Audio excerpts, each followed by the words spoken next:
नमस्कार मित्रों, स्वागत है आपका एक बार फिर से राधेश्याम कोचिंग क्लासेज में।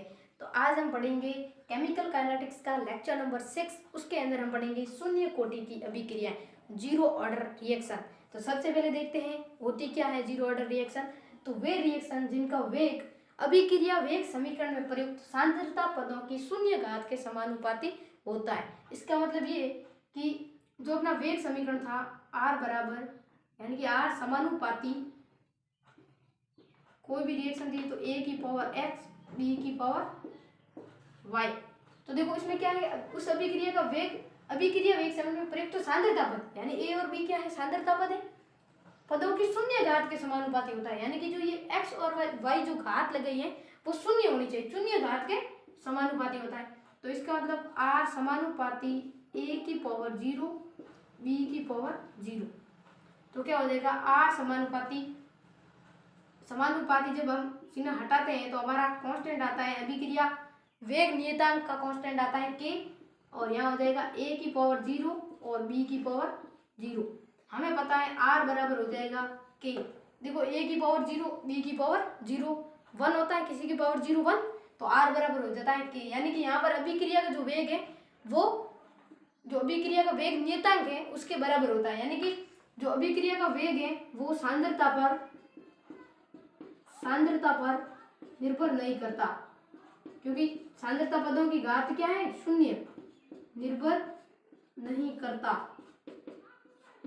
करता है, ये ध्यान रखना है। तो ये है शून्य कोटि की अभिक्रिया। अब हम पढ़ते हैं शून्य कोटि अभिक्रिया का समाकलित वेग समीकरण। चलो देखते हैं।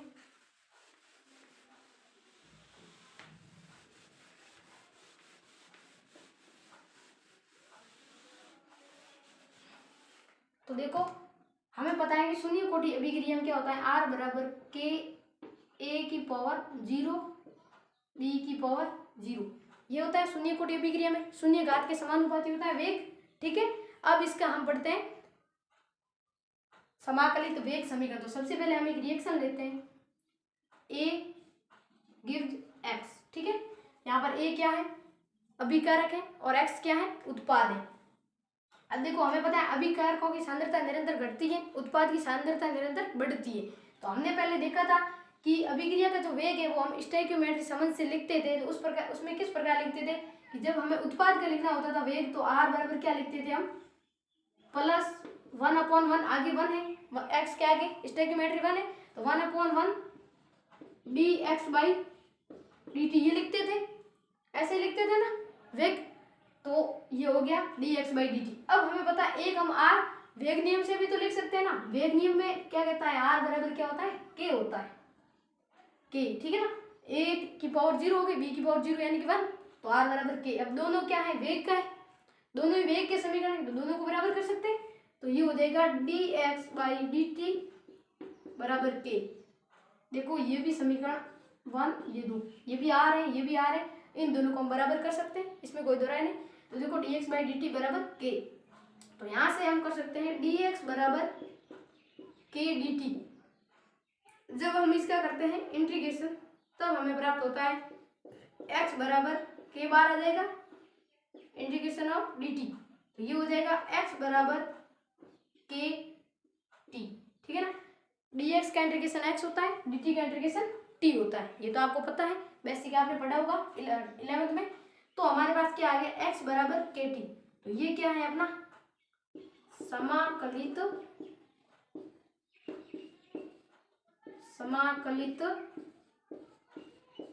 वेग, क्या गया, समाकलित वेग नियम। ठीक है, समाकलित वेग नियम नहीं, सॉरी समीकरण लिखो, क्योंकि नियम वेग नियम तो वो वाला हो जाएगा, वेग समीकरण, क्योंकि ये एक समीकरण है, समाकलित वेग समीकरण आ गया। तो शून्य कोटि अभिक्रिया है, जीरो ऑर्डर रिएक्शन है, उसका समाकलित वेग समीकरण जो है वो होता है x बराबर के टी। क्या होता है, x बराबर के टी। x बराबर के टी आपको याद रखना है, सारे न्यूमेरिकल क्वेश्चन इसी सूत्र से होंगे और कोई सूत्र नहीं लगेगा। तो ये होता है समाकलित वेग समीकरण x बराबर के टी। अब कुछ लोग कहते हैं कि इसका अवकलित वेग समीकरण क्या है। तो देखो अवकलित या फिर अवकलन वेग समीकरण बोल सकते हो, अवकलित वेग समीकरण। ठीक है, तो अवकलित वेग समीकरण जो ये वाला अपना जो समीकरण है ना, वो ये अवकलित वेग समीकरण माना जाता है, क्योंकि इसमें dx by dt या अवकलन के रूप में है लिखा हुआ, बराबर है k। तो ये होता है अवकलित वेग समीकरण या अवकलन वेग समीकरण शून्य कोटि अभिक्रिया का ये है। और समाकलित पूछे तो x बराबर kt। समझ में आ गया। तो अब हम पढ़ते हैं इसका अर्ध आयुकाल। शून्य कोटि अभिक्रिया का अर्ध आयुकाल क्या होता है उसके बारे में बात करते हैं।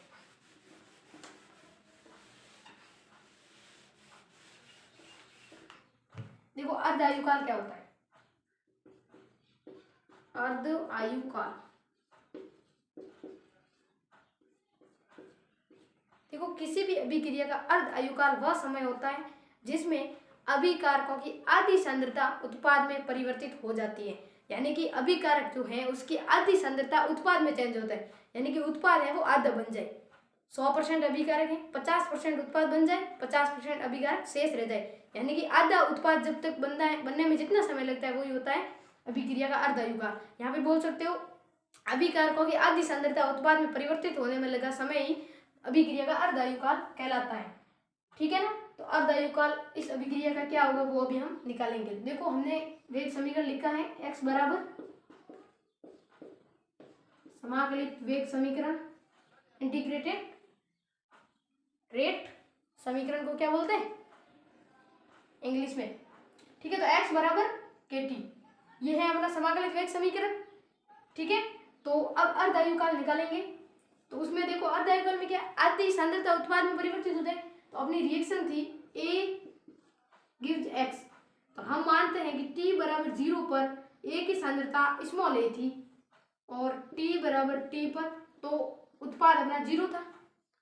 t बराबर 0 समय पर रिएक्शन स्टार्ट ही नहीं हुई तो उत्पाद तो बनेगा नहीं, उत्पाद 0 था। अब यहाँ पर A में से x मोल चले गए तो यहाँ पर अपने स्मॉल x मोल बन गए। ठीक है, ये हो गया। ठीक है, तो ये मान लिया आपने। अब आप एक सोच रहे होंगे कि जो अपना x बराबर kt है जब इंटीग्रेशन किया हमने तो उसमें देखो जब हम किसी भी चीज का इंटीग्रेशन करते हैं तो ये x प्लस सी आता है, साथ में कांस्टेंट आता है, वो कहाँ गया। तो उसमें देखो c का मान क्या हो जाता है 0। क्यों, देखो x जो है जो अपनी प्रारंभिक सांद्रताओं की जब हम वैल्यू देखते हैं तो उससे c 0 कैसे आता है। देखो x बराबर क्या है अपना kt प्लस सी आ जाता है। ठीक है, इंटीग्रेशन में लगता है कांस्टेंट, ये आ गया x बराबर kt प्लस सी। अब देखो x जब t बराबर 0 समय पर देखते हैं तो x भी 0 होता है, k गुना t बराबर 0 लिया है प्लस c, ये हो जाएगा 0, ये भी 0, तो c बराबर क्या आ जाता है 0। इसलिए मैं सीधा ही किया x बराबर kt। ये आपको मैं बता देता हूँ, आप सोच रहे होंगे कोई भाई c कहाँ गया।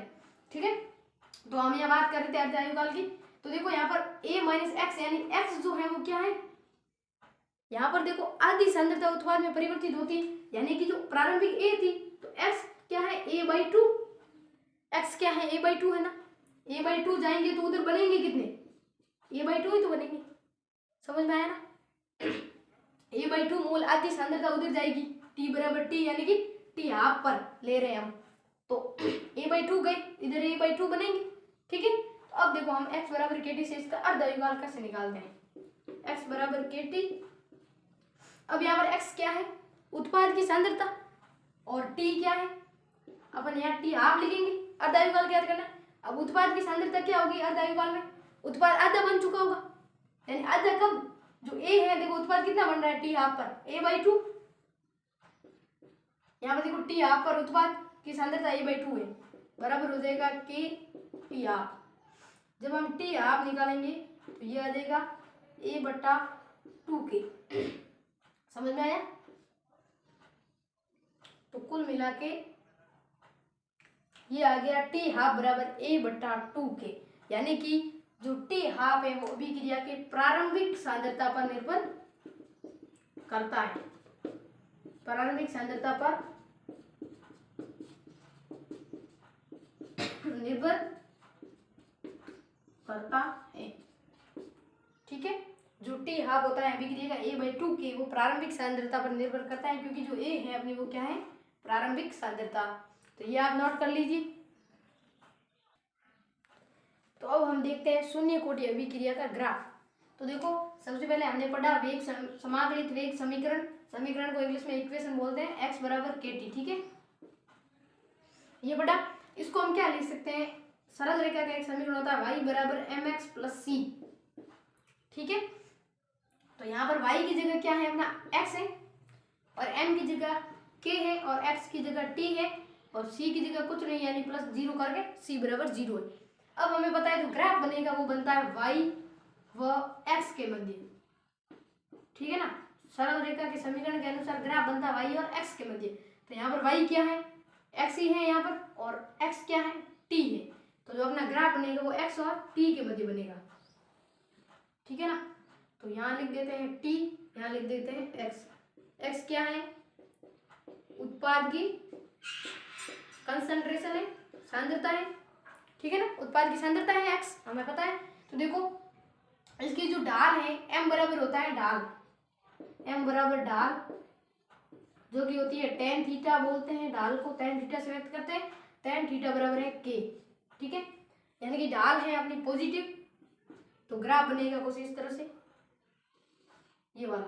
ठीक है, ढाल पॉजिटिव है इसकी, तो ये है इसकी ढाल जो है tan थीटा बराबर है प्लस का k, इसकी ढाल क्या है k, और ये आएगा कुछ इस तरह का ग्राफ शून्य कोटि अभिक्रिया का। ये होगा ग्राफ जिसमें पॉजिटिव स्लोप है और एक स्ट्रेट लाइन का ग्राफ हमें प्राप्त होगा। ठीक है, अब बात करते हैं कुछ इसके एग्जांपल्स की, तो वो भी देख लेते हैं शून्य कोटि अभिक्रिया के एग्जांपल्स क्या है। ठीक है, तो सबसे पहला एग्जांपल्स देखो, जो अभिक्रियाएं प्रकाश की उपस्थिति में होती है h म्यू, जिसमें हम लिखते हैं h म्यू, तो वो जो सारी अभिक्रियाएं होती है वो क्या होती है, शून्य कोटि अभिक्रिया का एग्जांपल्स होती है। ठीक है, शून्य कोटि अभिक्रिया जो h म्यू जिसके ऊपर लिखा हुआ है वो सामान्यतः शून्य कोटि की अभिक्रिया होगी, जिसमें पहली अभिक्रिया क्या है H2 plus Cl2, h mu की उपस्थिति में बनता है 2HCl। ये क्या है, शून्य कोटि की अभिक्रिया है। दूसरा आप बोल सकते हो अमोनिया का अपघटन, वो भी क्या है, शून्य कोटि की अभिक्रिया है। अमोनिया का अपघटन यानी कि 2NH3 गिव्स, आपको पता है तो बता दो, नहीं तो फिर मैं लिख ही रहा हूँ N2 प्लस 3H2। अब जो अमोनिया का अपघटन होता है वो होता है किस पे, टंगस्टन की सतह पर, लिख लेता हूँ यहाँ टंगस्टन।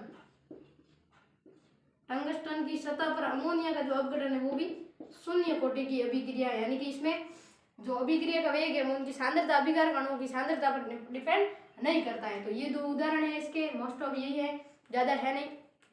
तो ये था आज का पूरा लेक्चर। आशा करता हूँ आपको बहुत अच्छा लगा होगा और आपको अच्छे से समझ में आया होगा, और आपको समझ में नहीं आया हो तो कमेंट करके बता देना, वापस समझाने की ट्राई करेंगे। और वीडियो अच्छा लगा हो तो लाइक कर देना, साथ ही साथ चैनल को सब्सक्राइब करना मत भूलना। धन्यवाद।